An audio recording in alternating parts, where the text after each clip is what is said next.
Bonjour à tous, Mathilde Avignon et moi. Alors aujourd'hui, nous recevons David Bérard. Bonjour et Bonjour bienvenue. Mathilde, merci de nous accueillir, merci beaucoup. Alors David est délégué des Compagnons des Côtes-du-Rhône et aujourd'hui, il va nous parler du banc des vendanges. Alors question numéro une, un peu piège. Qu'est-ce que le banc des vendanges à Avignon? Pour ceux qui connaissent pas, ils sont jamais venus. Si on refait un petit peu d'histoire, il y a un peu plus de 30 ans, il y a une bande de copains dans 3 petits villages du Nord Vaucluse, la Garde-Paréole, Queyranne et Sainte-Cécile-les-Vignes, qui organisaient dans leur village un banc des vendanges. Alors le banc des vendanges, c'est le moment où on se dit que le raisin est à maturité, qu'on peut vendanger. C'est aussi une fête, c'est un moment symbolique parce que ça couronne une année de travail du vigneron. Et si on remonte encore à l'Ancien Régime, à ce moment-là, c'était un impôt de plus en fait. Le banc des vendanges, le seigneur du coin proclamait que là, vous pouvez vendanger, par contre, il va falloir payer. Et un peu plus tard, c'était les préfets. Ça existe encore d'ailleurs dans quelques régions viticoles de France, où les préfets décident sur un acte en fait tout à fait administratif, en concertation avec les vignerons évidemment, et ils voient que le raisin est à maturité, qu'on peut vendanger.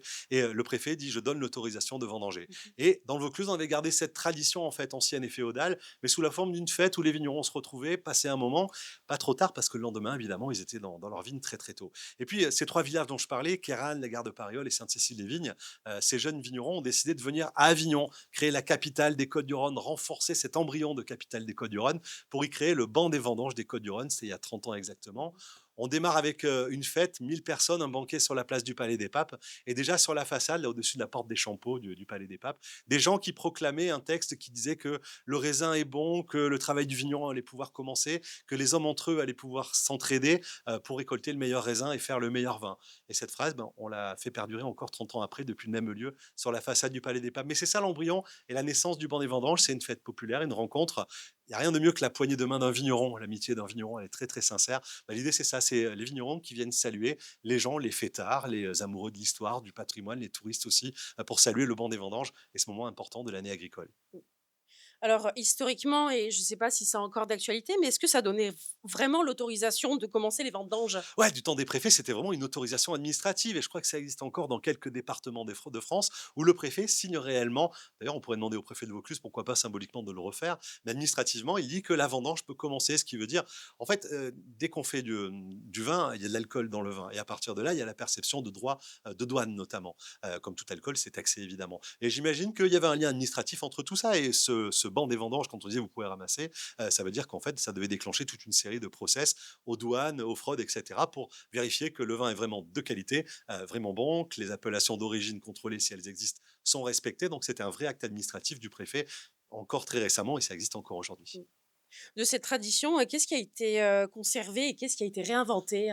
Beaucoup de choses ont été conservées. L'idée, c'est de moderniser une tradition. Le banc des vendanges, c'est vraiment ça. Depuis 30 ans, c'est se dire, autour de ce moment fort où on va crier que le raisin est à maturité, que le vigneron va se mettre à travailler, qu'on va se retrouver pour faire la fête, l'idée, c'est de se dire tous ensemble, on y va, c'est le moment, c'est ce beau moment des vendanges.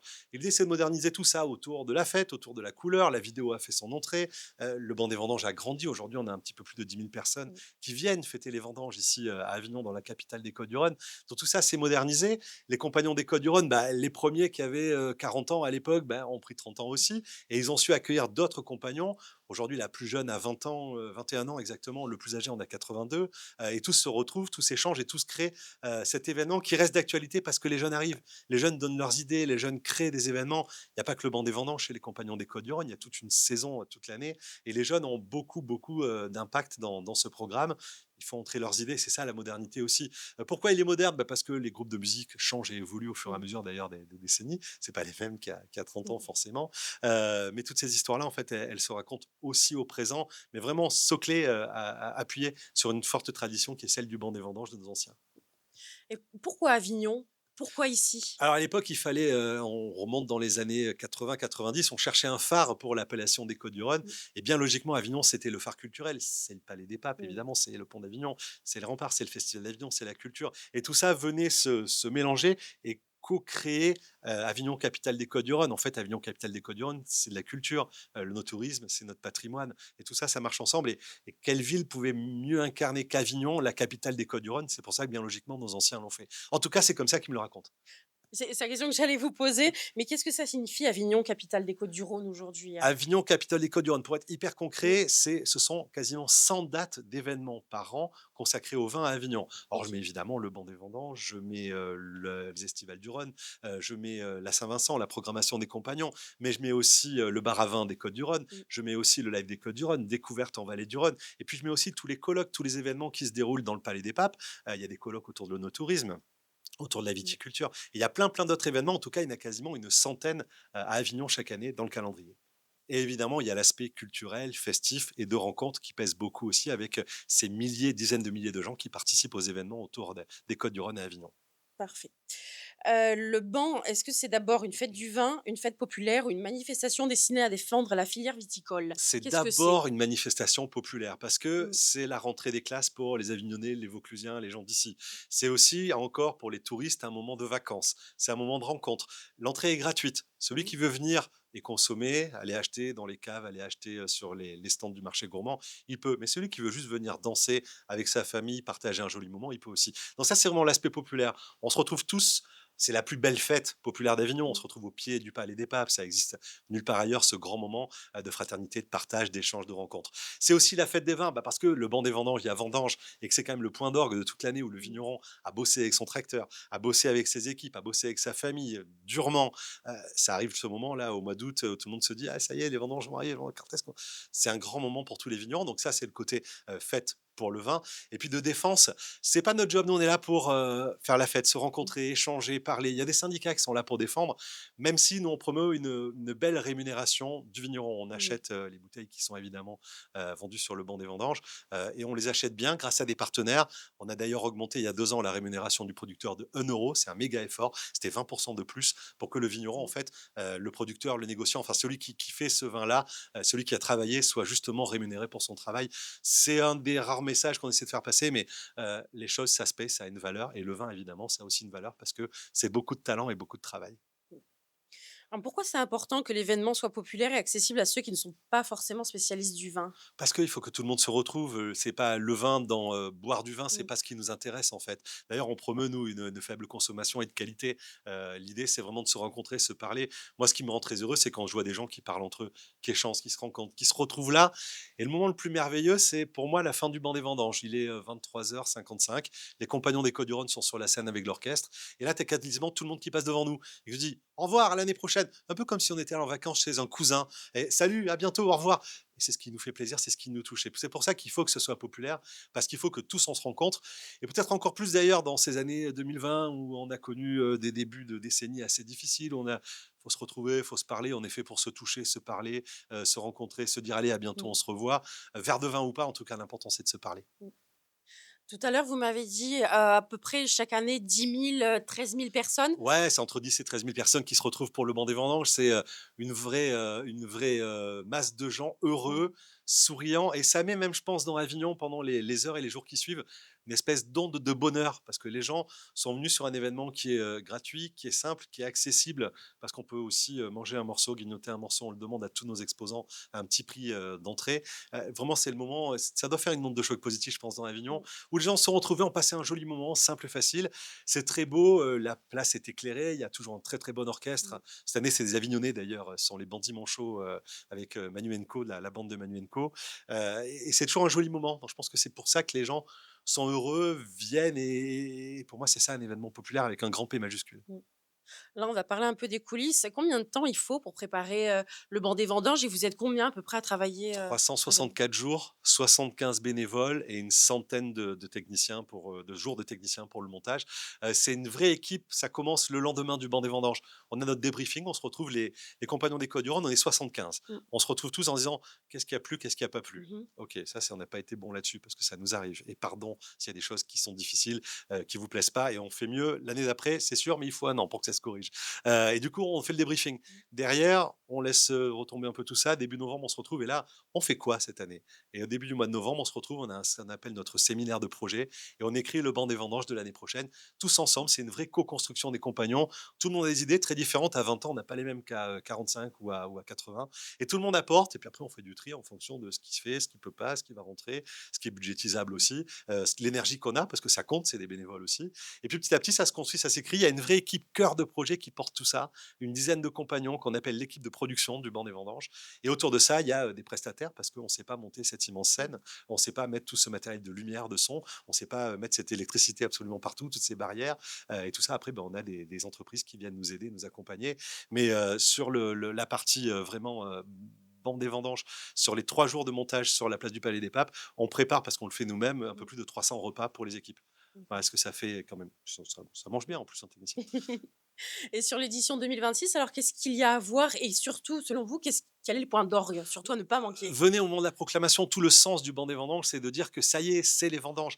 On est sur la scène, il y a toutes les confréries avec les couleurs, il y a les élus, les gens de la profession aussi. Et vous, dans le public, on va vous faire goûter aussi ce raisin pour nous dire s'il est à maturité. Et à partir de là, si vous me dites que le raisin est à maturité, bah, vous allez entendre ce texte qui a été écrit il y a 30 Mmh. ans par nos anciens, proclamé depuis les façades du Palais des Papes, où on va dire que ça y est, on peut vendanger. Pour moi, c'est vraiment le point d'orgue. Et après, c'est le reste de la soirée, être sur cette place, mais même se mettre au milieu de la place et faire un 360 en regardant le Palais des Papes, Notre-Dame-des-Dons, le Rocher des Dons, le Petit Palais, les façades des maisons tout autour. C'est super beau Avignon, Mmh. là, le carré du Palais, le restaurant, le Moutardier. Même les travaux en ce moment du Mmh. conservatoire, le futur hôtel sur la place du Palais des Papes, tout ça est très beau, c'est des belles couleurs, c'est mis en lumière. Il y a l'orchestre, voilà, le point d'orgue, il est là, il faut profiter, aller voir les exposants qui sont là, qui sont beaucoup d'Avignonnais. Cette année, d'ailleurs, on a énormément de commerçants d'Avignon qui baissent leur rideau un peu plus tôt pour venir s'installer sur le banc des vendanges. Et ça nous fait plaisir, ça prouve que c'est une vraie fête des Avignonnais. Et puis, il y a plein de chefs de talent, il y a les maîtres cuisiniers de France qui viennent, les disciples d'Escoffier aussi, sont des gens reconnus pour la qualité de leur travail. Il y a les bouchers de Vaucluse qui viennent aussi faire une broche géante. Tout ça, ça apporte à la fête et à la magie de cette fête. Mais ouais, le point d'orgue, il est à partir tout ça s'appelle le banc des vendanges. Mmh. C'est-à-dire, c'est le moment où on vendange l'important. Et, Mmh. et le partage qui est à ce moment-là, moi, je trouve que c'est un très très bel engouement sur la place au moment où on dit, allez, dans toutes les langues possibles, imaginables, on prononce ces phrases-là et c'est magique. Est-ce que vous pouvez nous parler un peu plus du programme, dans les détails? Dans le programme, dans l'ordre complet, on va faire pour la première fois quelque chose pour les Avignonnais. On va déplacer un petit stand avec des compagnons des Côtes du Rhône le vendredi et le samedi dans les rues et les places d'Avignon. Vous les rencontrerez, ils sont là, ils sont prêts à discuter avec vous. On fait un petit espace pour les enfants où ils vont pouvoir dessiner, créer des petites choses. Mais surtout, ils vont aller à votre rencontre, parler, échanger. Et puis le samedi, à partir de 17 h, on a un défilé avec toutes les confréries bachiques avec leurs Mmh. couleurs. Elles sont dorées, elles sont pourpres, elles sont bleues, elles sont jaunes. Elles vont défiler dans les rues d'Avignon. Depuis Saint-Agricole jusqu'à Saint-Didier. On va aller faire un clin d'œil aux commerçants d'Avignon dans la rue des Fourbisseurs, dans la rue de la Bonnetterie et remonter ensuite vers la place du Palais des Papes, puis Notre-Dame-des-Dons. Et là, il y a une tradition qui existe depuis 30 ans, c'est la messe des vendanges, où on va souhaiter de bonnes vendanges à tous les vignerons. Et puis à 19 h, on va se retrouver sur la place du Palais des Papes pour le banc de la proclamation du banc des vendanges. Le marché gourmand ouvrira en même temps, les caves en même temps, et puis tout le monde va pouvoir s'installer et passer un très très beau moment jusqu'à minuit, où on arrête parce qu'à minuit c'est terminé, c'est plus le 29 août, c'est le 30 août. Surtout, il faut ranger. Il y a beaucoup, beaucoup de travail aussi pour tous nos bénévoles et tous ceux qui travaillent. Vous participez au banc des vendanges depuis de nombreuses années. Qu'est-ce que vous ressentez quand vous voyez la place du Palais des Papes qui est remplie? Beaucoup d'émotions, de fierté parce que c'est une équipe de bénévoles qui crée ça. Je pense qu'il y a peu d'exemples d'événements dans notre région, en tout cas dans le Vaucluse pour bien les connaître. Il y a peu d'événements de cette envergure qui soient portés par une association de bénévoles. C'est pas une entreprise, c'est pas sous-traité, il n'y a pas d'agence de com qui le gère. Ce sont vraiment les compagnons des Côtes du Rhône. Je vous ai expliqué la mécanique de réflexion, de construction de l'événement, de co-construction avec les 75 bénévoles de l'association.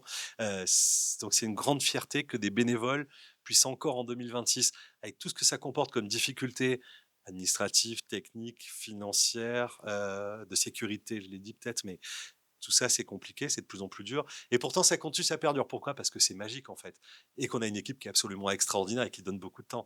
Mais il y a un côté absolument magique quand on est sur cette place du Palais des Papes, de la voir. On est resté pendant des années. Le banc des vendanges commence place du Palais des Papes, monte ensuite sur le Rocher des Dons. Et puis, il y a ces travaux d'embellissement qui fait qu'on ne peut pas se retrouver à 10 000 sur les pelouses parce qu'elles ne seraient plus aussi belles et on le regretterait tous. Donc, on est sur la place du Palais des Papes. Mais là-haut, on était déjà très fiers d'y arriver. Et en bas, c'est magique. C'est Ouais, c'est une fierté et en même temps, c'est beaucoup, beaucoup, beaucoup, beaucoup d'émotions, Mmh. quand on revient sur la place et qu'il y a tout le monde, qu'on vient proclamer le banc des vendanges, qu'il y a toutes les couleurs, tous nos partenaires, nos invités, nos familles aussi. Mmh. Les vignerons qui font l'effort, le lendemain, ils sont à 6 heures dans les vignes et ils sont là pour venir faire la fête, et pour venir voir le public qui est là aussi et les remercier. Ouais, c'est de l'émotion, c'est vraiment une émotion très, très, très, très forte. Je vais pousser le curseur de l'émotion un peu plus loin. Dans toutes ces années où vous avez vécu le banc des vendanges, s'il y avait un souvenir marquant qu'on devait, retenir, enfin vous qui vous a marqué, et ça serait lequel? Je sais plus te dire l'année, mais je pense que c'est 2000, dans les années 2010-11 à peu près. Je vais s'en citer plusieurs, mais là, on est fada, on se dit qu'on va faire le plus grand groupe de rock au monde. Donc on va mettre des centaines de musiciens pour battre le record du Guinness Book, sur la place du Palais des Papes jusqu'au Petit Palais. Et là, on met tout ça en place le matin. Il y a, alors je sais pas, on va dire 100 chanteurs, 100 bassistes, 100 guitaristes, 100, peut-être pas 50 claviers, on va dire. Bref, ils sont tous sur la place. Et ils répètent, ça se passe super bien, c'est sonorisé et tout. Il y a des câbles électriques absolument partout pour brancher tous ces instruments. Il y a une équipe technique de ouf qui gère tout ça. Et à midi et quelques, on a un orage. Donc ils bâchent tout, tout va bien, on bâche, etc. Et là, on se dit avec, on réunit les élus, les partenaires, et on dit on fait quoi? Qu'est-ce que ça donne la météo? À l'époque, il y a 15 ans, c'est un poil moins, on a moins accès aux vraies informations de météo, on n'a pas le privé expert qu'on a aujourd'hui. Et on se dit, bah, on y va quand même. Est-ce que je me souviens que c'était Christian Etienne d'ailleurs à l'époque, on était devant chez lui, et il voit le technicien, il dit ça risque ou pas? Il dit bah non, tout a été bâché et tout. Alors pour les petits, on y va. Et on l'a fait, et c'était des écoles de musique qui étaient réunies, et tous les gosses, ils ont joué ensemble We Will Rock You, ils ont fait trois morceaux, Seven Hermination, et un dernier, je sais plus ce que c'était. Et en tout cas, quand on a vu le sourire dans les yeux des gosses, on dit on a bien bien fait. Et puis les nuages ont tourné, il a fait beau comme chaque fois pour le banc des vendanges, le soleil est arrivé, et ça c'était merveilleux. Autre beau souvenir, toutes les années sont magiques. Moi, c'est le public qui me touche beaucoup. Mmh. C'est les gens qui nous remercient. Je vous disais à la fin, quand ils viennent nous dire merci à l'année prochaine, un peu comme quand on part de chez ses cousins à la fin du mois d'août et qu'on leur dit allez, on revient en Provence l'année prochaine pour vivre un rêve avec vous. Et c'est un peu ça, c'est ce rêve qui nous marque beaucoup. Merci beaucoup pour ce souvenir. Ah, avec bonheur, c'est joli de se souvenir de tout ça. Merci de faire remonter tout ça, Mathilde. Comment se présentent les vendanges cette année? Comment est le vin? Bien, alors le vin n'est pas encore fait, hein, c'est le raisin pour Oui, l'instant. Il y en a beaucoup, tous oui. les vignerons, et on le voit dans le clos de la vigne du Palais des Papes qui est sur le Rocher Mmh. des Dents, notre vigne à nous. Il y a des grappes, mais c'est incroyable cette année. Il y a beaucoup de raisins, il y a eu de l'eau il y a encore quelques jours, et c'était plutôt bien parce que c'était attendu. Il a fait chaud, très chaud. Je sais que sur les blancs, c'est un peu plus difficile d'en avoir beaucoup. Les rouges ont tenu, mais les blancs, il y en a beaucoup qui sont partis. En fait, s'il fait très chaud, bah, ça s'évapore au moment de la naissance des grains de raisin, ça part. Et c'est arrivé, nous, sur nos blancs, par exemple, au Rocher des Dents, il y a quasiment pas de blanc cette année, il y a beaucoup de rouge, mais ça va être qualitatif, Mmh. parce que les vignerons savent travailler. Aujourd'hui, ils savent maîtriser tout ça, ils vont vendanger pile au bon moment. Certains ont commencé, d'autres attendent. Pour vous parler du vignoble dans Avignon, il n'est pas prêt, par exemple. On va OK. attendre encore quelques jours pour vendanger. On est allé goûter avant-hier les grains. C'est pas encore le bon moment, il faut attendre encore un peu. On sait qu'il faut laisser un petit peu faire.